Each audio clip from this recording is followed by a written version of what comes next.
It's June 26, 2017, and it's time to review 5 of the most outrageous, infuriating, or just plain baffling things that have happened lately. It's your Facepalm 5. Let's count them down. Number 1. Acquittal for another killer cop.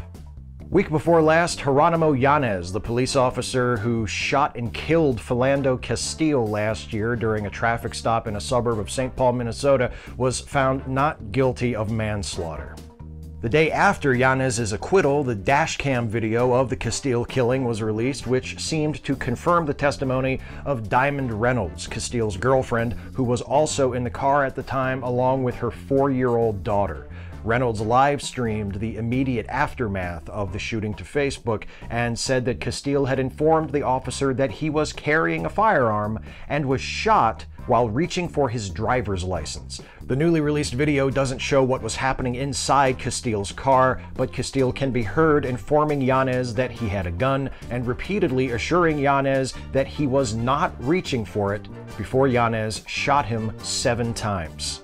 So to recap, if you're a black person in America, you can be shot to death in your car by the side of the road for the crime of calmly informing the police officer who pulled you over that you are carrying a legally permitted firearm, and if you're the police officer and you can convince a jury that the black man who calmly informed you that he was armed made you feel as though your life was threatened, you can get away with murder. Number 2, Republicans poised to fail at healthcare reform again. Once again, a Republican effort to pass a healthcare reform bill is on the brink of failure, and once again, it's largely because conservatives in the party are refusing to support it. Why can't conservative senators like Rand Paul and Ted Cruz support the bill in its current form? Why else? It's not nearly as savage to the sick and the poor as they want it to be. Sure, the bill includes deep, long-term cuts to Medicaid and a provision that eliminates federal funding of Planned Parenthood, but it still seems too much like Obamacare to conservatives like Paul and Cruz, who are presumably holding out for a draft that will require low-income Americans to enter into indentured servitude to the wealthy in exchange for access to discounted basic health care. Now, to be fair, there are some moderate Republicans who have said they can't support the bill because the cuts to Medicaid and Planned Parenthood are too much. And there are quite a few Republicans from outside Congress who have also expressed some very serious concerns about the bill in its present form. I guess it's tough when you finally get the chance to do the thing that you've spent the last 8 years promising everyone that you would do the first chance you got, and then it turns out nobody wants to actually do it. Number 3, lawsuit alleges DC police sexually assaulted Inauguration Day protesters. The Washington, D.C. chapter of the ACLU is suing the city and the police department for violating the constitutional rights of Inauguration Day protesters in some pretty horrifying ways. The 4 plaintiffs in the suit are a journalist, a legal observer, and 2 other protesters who claim they were pepper sprayed, arrested without cause, and denied food and water and access to toilets by DC police officers on Inauguration Day.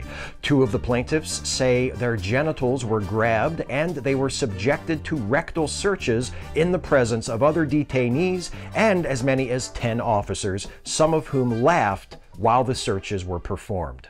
The suit alleges that the First, Fourth, and Fifth Amendment rights of the plaintiffs were violated and asks the court for compensatory damages. A dollar amount for those compensatory damages has yet to be determined, but if the charges in this suit are true, I hope it's a big number, and I hope they get every penny.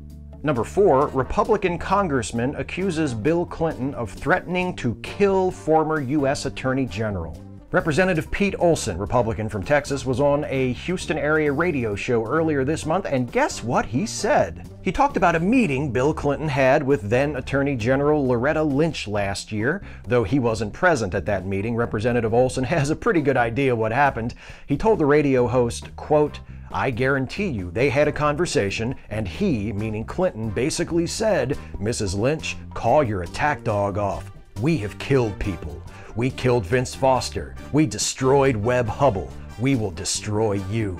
A few years ago I would have made a big deal about how this dipshit spouting an unsubstantiated 25-year-old conspiracy theory about the Clintons is actually a member of Congress, but now that the President of the United States is an even bigger dipshit who most likely believes exactly the same thing, it just doesn't seem like that big of a deal. Speaking of which, it's now time for the segment devoted to some of the other ways Donald Trump has disgraced the presidency and embarrassed and/or endangered the United States and the rest of the world lately. It's number 5, the further misadventures of Lord Dampnut.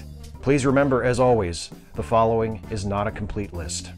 He met with his cabinet in front of TV cameras and claimed falsely that he had been one of the most productive presidents ever, passing more legislation than anyone with the possible exception of Franklin Roosevelt. According to PolitiFact, FDR signed 15 major pieces of legislation within his first 100 days in office. Trump, to date, has signed no significant pieces of legislation. He admitted, to the surprise of almost no one, that he didn't have tapes of his conversations with James Comey after threatening Comey with such tapes last month. He claimed, again falsely, that Mexico is the second deadliest country in the world, second only to Syria, and repeated his promise to build a border wall. And he held a rally in Iowa where he again complained about the witch hunts supposedly being carried out against him, bragged about how rich his chief economic advisor was, and said he just wouldn't want a poor person for that job, falsely said that the Paris Climate Accord was a binding agreement when he himself admitted it was non-binding a few weeks ago when he announced the US would withdraw from it, and bragged, quote, "All we do is win, win, win." Oh, and he boasted of how huge the crowd was at that Iowa rally, even though he wasn't even campaigning. The rally was organized and promoted by his campaign committee. All hail Lord Dampnut. That's 5. Speak out, act out, resist, and look after each other. Hey folks, hope you found this one worthwhile. If you did, please like, share, and subscribe, and also please consider helping me to make more videos like this one by supporting this channel through Patreon. You can go to patreon.com/Steve Shives to become a patron of this channel for as little as $1 a month. But if you can afford to go a little bit above and beyond and pledge at a level of $5 a month or more, you can earn yourself some cool extra perks, including a shout out at the end of the Facepalm 5, just like these folks who have become new $5 plus per month patrons of mine since the last Facepalm 5 video. Samuel Sturgill, thank you, Samuel. The worst person on the internet. Thank you, worst person on the internet. Might not be entirely true. Kevin Berry, thank you, Kevin. Elizabeth Kipp, thank you, Elizabeth. And Prodigal Scott, thank you, Prodigal Scott. Thanks to all of my patrons at whatever level your support happens to be. Thanks to all of you for watching, and I'll see you next time.